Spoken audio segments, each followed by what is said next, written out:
ഏകദേശം 2 മാസം മുമ്പാണെന്ന് തോന്നുന്നു ഇതൾ ബുക്സിന് വേണ്ടിയിട്ട് കവിതകൾ ക്ഷണിക്കുന്നു എന്ന് പറഞ്ഞ് വാട്സപ്പ് ഗ്രൂപ്പിൽ എനിക്കൊരു മെസ്സേജ് വന്നു. അതനുസരിച്ച് ഒരു കൗതുകത്തിന് വേണ്ടിയിട്ടാണ് ഞാനൊരു കവിത എഴുതി അയച്ചത്.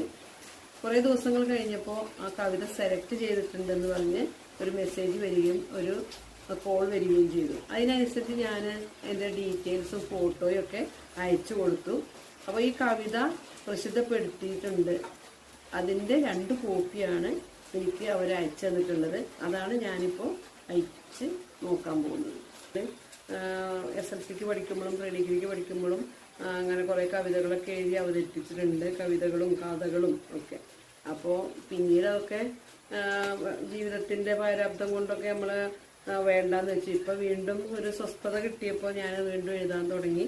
അപ്പോൾ കവിത മൂളുന്ന രാപ്പക്ഷികൾ എന്ന പേരിലാണ് ഈ പുസ്തകം ഇറങ്ങിയിട്ടുള്ളത്. അതിൻ്റെ എഡിറ്റർ ഷാജി തലോറയാണ്.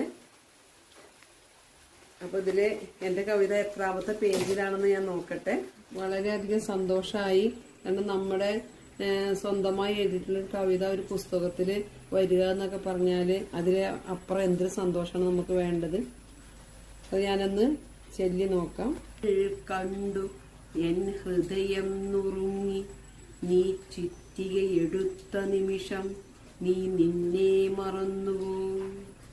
നിന്നെ പോറ്റിയ കൈകൾ നീ മറന്നുവോ? രക്തബന്ധം നീ മറന്നുവോ? പുഞ്ചിരി തൂകും അനുജനെ നീ മറന്നുവോ? അരുതേ അരുതേ എന്നു ചൊല്ലിയതും നീ മറന്നുവോ? ഭ്രാന്തമാം നിമിഷത്തിൽ ക്രൂരമാം ചെയ്തികൾ 5 ജീവനെടുത്തു നീ. ഓരോ ജീവനും നിനക്കു മുമ്പിൽ രക്തപ്പുഴയായി. ഒരു നിമിഷം നിൻ കൈകൾ വിറച്ചു. ഈ ക്രൂരമാം ചെയ്തികൾ ആർക്കു വേണ്ടി, എന്തിനു വേണ്ടി?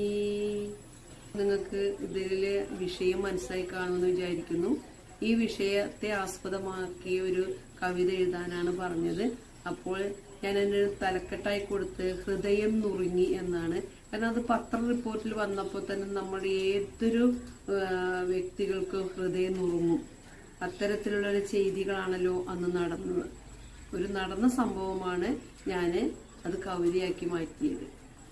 ഈ കവിത നിങ്ങൾക്ക് എല്ലാവർക്കും ഇഷ്ടപ്പെട്ടിട്ടുണ്ടാവുമെന്ന് ഞാൻ കരുതുന്നു.